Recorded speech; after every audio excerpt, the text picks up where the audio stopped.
what you want, or I can't monitor your pain. If I can't monitor your pain, I won't know if the Legionella is working. I'm not consenting to you giving me... What was that? House has infected Foreman with a potentially fatal disease to try and save his life. It doesn't get better than this. The first episode was crazy. I'm sure the second episode will be total chaos. So let's watch Euphoria Part 2, recommended by you. I'm going to give you my insights as a doctor. Let's do it.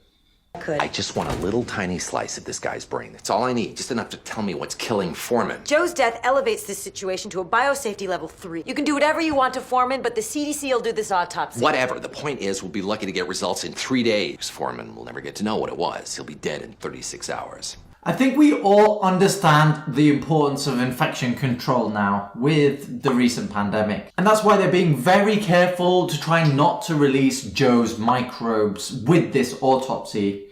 If they are microbes at all, it may not be infection.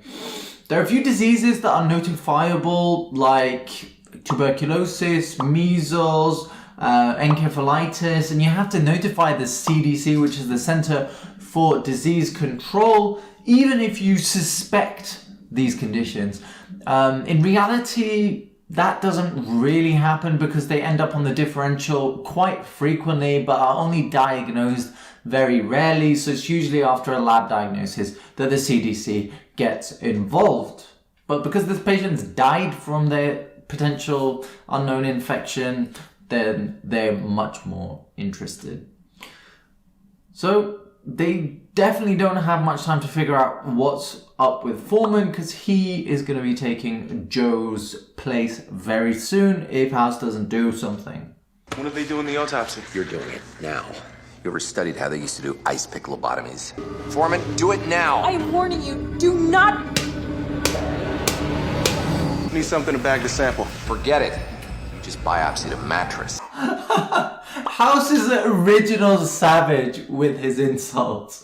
If you haven't heard of an Icepick lobotomy though, then you are in for a treat because it has a rich history. It was first founded in 1936 by a neuropsychiatrist known as Walter Foreman, who used it to try and cure patients with mental health disorders like severe depression or schizophrenia. What he would do is take an icepick, put it through the roof of the orbit, which is the bone that contains the eye, and hit it with a small hammer until it goes up into the patient's frontal lobe and then wiggle it around to sever the nerves. The idea was that these patients had overactive frontal lobes, and by severing the nerves, you would help them. Usually when the patients would wake up, they would be docile and non-combative, but immature like a child, and it would be much easier for their carers and their psychiatric institutes to actually look after them. So people thought that this was a successful procedure. Walter Foreman even promoted this procedure so well that JFK's sister, Rosemary Kennedy, had her icepick lobotomy as well, but she was never quite the same afterwards. After JFK's dad took her to Walter Foreman to have this procedure without her mother's consent, she was institutionalized totally after that. And in the 60s to 70s, these procedures became banned because psychosurgery, which is operating on the brain to try and cure a mental condition, became seen by lots of socialist groups as forced civilization, which was unethical. And so now psychosurgery is mainly banned, but is still taking place in the UK, US, and other parts of Europe for a very small range of conditions. Very interesting. Anyways, Foreman's icepick lobotomy was a clear failure, biopsying the mattress. So we need a different solution quickly since he's now blind. I'm surprised House hasn't thought of histoplasmosis yet though. it would be a really easy thing to test for, and he also should be rescanning Foreman's brain at this point, considering he's had a change in symptoms. You're treating me for everything. You have no idea what I've got. House thinks this is the best course of action. House is desperate. House is never desperate. Something we give you will work. Yeah, we should start treating all patients this way. When they get sick, they just take everything. I get so many patients asking me for unnecessary treatments on a daily basis, and I don't blame them for it. They're unwell, they're scared, and they just want to feel better. But many actually don't realize the impact of taking treatments unnecessarily. For example, antibiotics when you have a viral infection. It can cause increasing levels of resistance in both your own body and in the community, so that they are less likely to work in the future. And it can cause both mild and severe side effects, some of which are quite unpleasant, and some will make them feel even worse from their conditions while on treatment. So it's much easier for me to actually give my patients these treatments, and it's much more difficult to kind of negotiate them out of this idea that you need antibiotics for viral infection. But I insist on taking the time to explain to them, because ultimately it's the best thing for them. But sometimes it makes it look like I'm the bad guy when I'm really just trying to help. It's a tough catch-22. Where did you start your search? The kitchen. Okay, well, tell me everything you did, everything you touched. If you went to the John, I want to know when and why. It started with samples from the mold in his sink. Oh, this is genius. So if the rat gets unwell, they could take a better brain biopsy from it without worrying about killing the rat. The rat would have made the ultimate sacrifice to save Foreman's life. I hope he has a special place in rat heaven, filled with berries, an unlimited supply of cheese. Glad to see House is not using people as lab rats for a change. Just said rate elevated. No. So far it looks like I lucked out. Cameron, looks like you left a tourniquet on the bed. You can see again? Oh, one of the treatments is working. Now the question is, which one? See, I still think my top diagnosis would be like mycoplasma pneumonia, which would mean the antibiotics are the ones that are working, or if it's histoplasmosis, then fluconazole could be the one that's working, or if it's like a neuroparasitic infection, it could be a different one that's working. Oh, so hard to figure out which one to stop, but I would definitely just try and take one medication out at a time, and then if his improvement actually kind of slows down after that, then you know that that's the one. Although since he's on like 11 medications and they're treating him for everything, he may have kidney or liver failure or some other failure before we actually get him off the toxic meds. So let's see. By the way, SED rate is a marker of inflammation, and the fact that Cameron's wasn't elevated means that she likely hasn't been infected by being stabbed by Foreman in the leg, which is great news. But it also means that the infection is unlikely to be blood-borne, and it means it's less likely to be a virus in that case. So probably more likely, I think, to be a food-borne illness. Let's see. Latest blood work. Foreman's amylase and lipase levels are 3 times normal. Think you can handle life without a pancreas? Keep you on these meds. You'll spend the last 4 hours of your life being able to see. Take you off, you'll go blind again. Fine. Pancreatitis can be a fatal condition acutely. The problem is that when the pancreas gets inflamed, floods of cytokines and pro-inflammatory proteins spill into the blood, which leads to capillaries becoming very porous. Think of it like them turning from a piece of glass to a sponge, which allows all the fluid to leak out.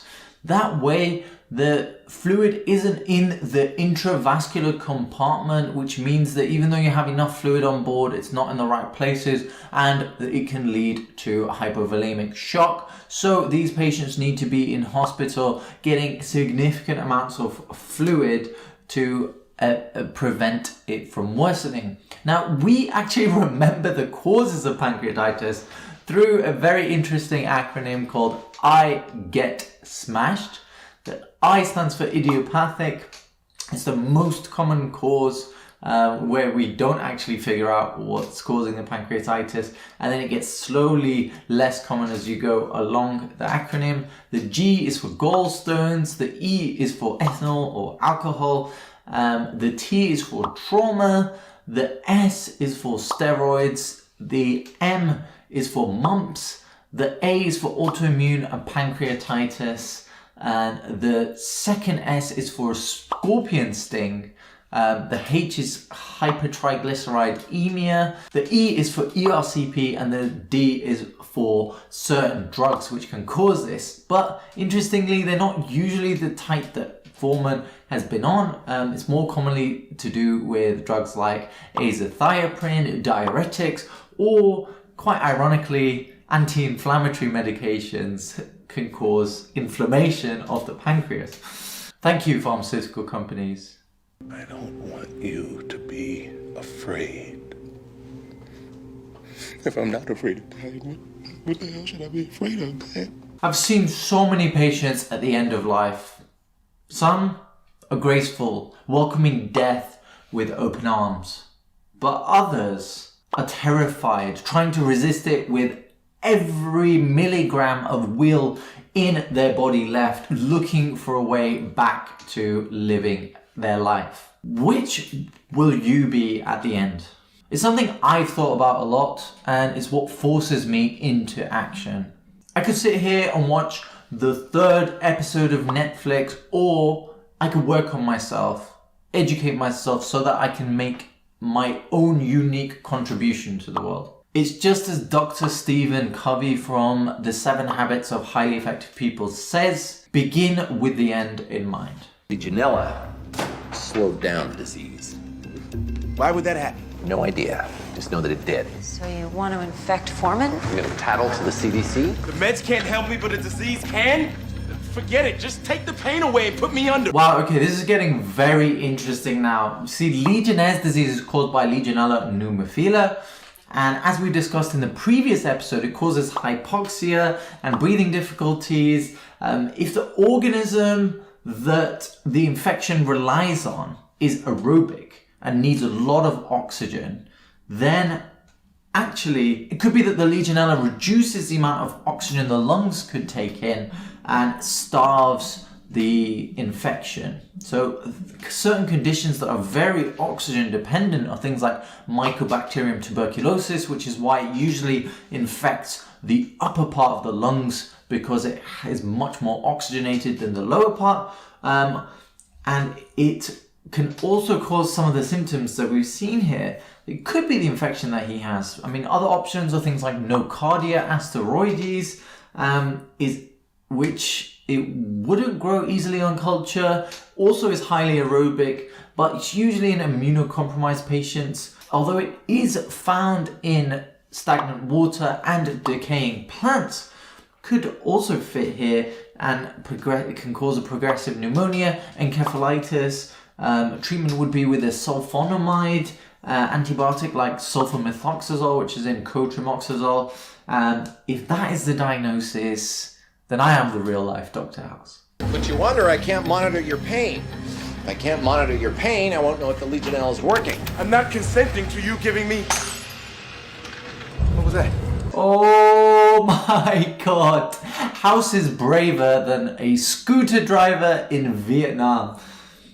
I've done so many reaction videos now that this doesn't even surprise me. House has infected Foreman with a potentially fatal disease to try and save his life. It doesn't get better than this. Now Foreman will be expected to get breathlessness, dizziness, having a fever within about 48 hours of exposure to Legionella. The thing is though, they can cure him at any time. But you see, practicing medicine in this way is amazing television. Well done, writers.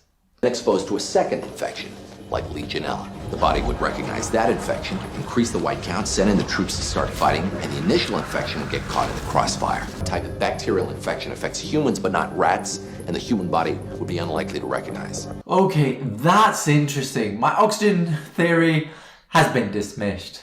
Guess that means I'm not a genius. That being said, something isn't quite right about this theory.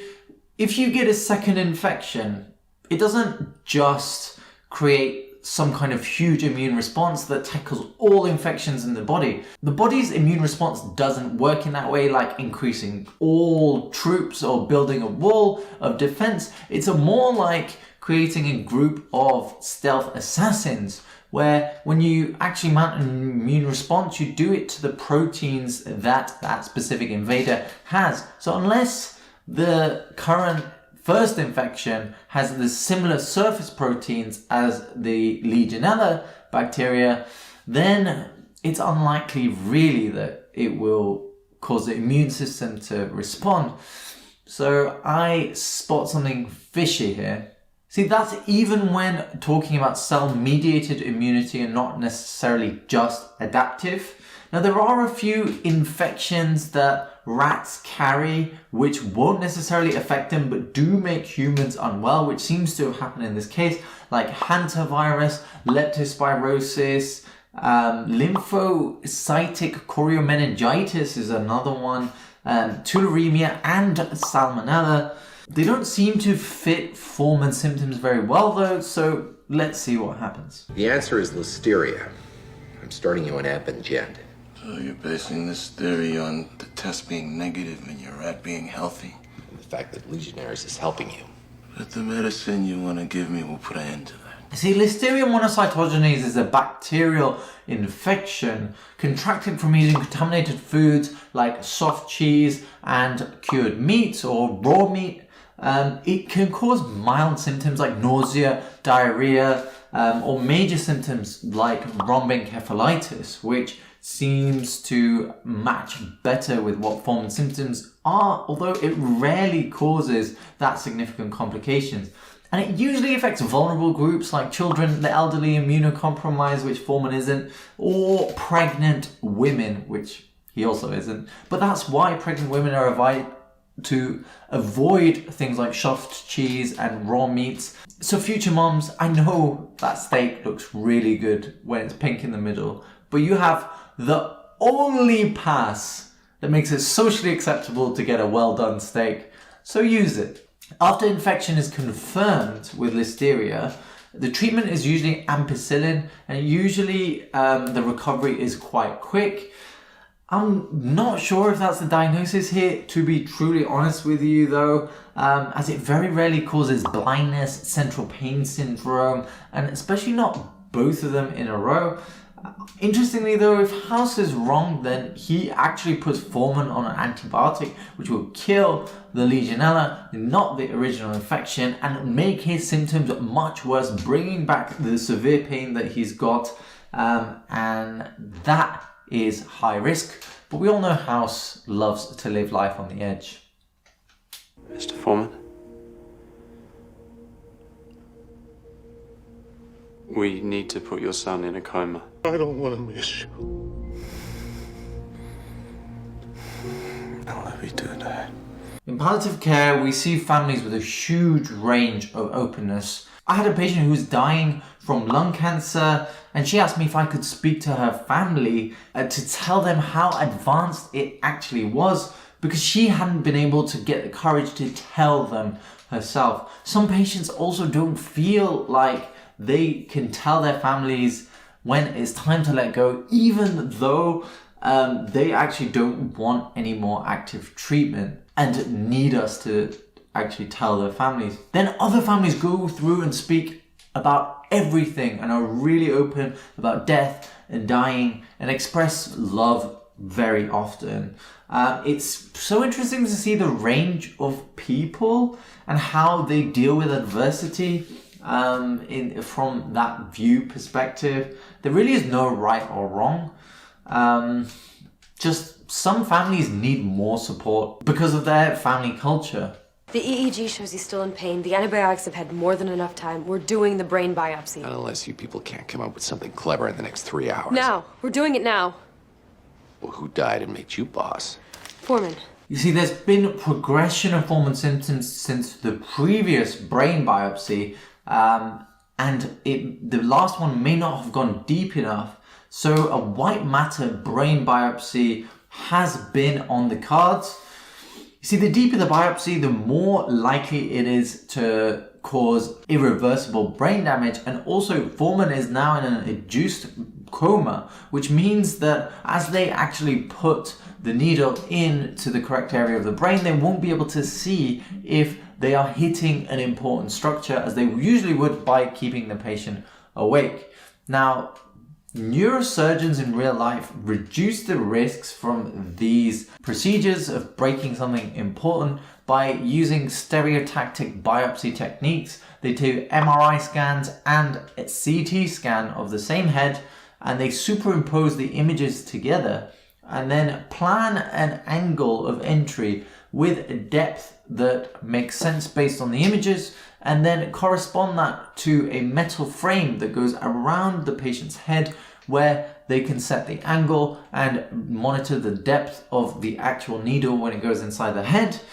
That makes it much safer than doing the surgery just with freehand.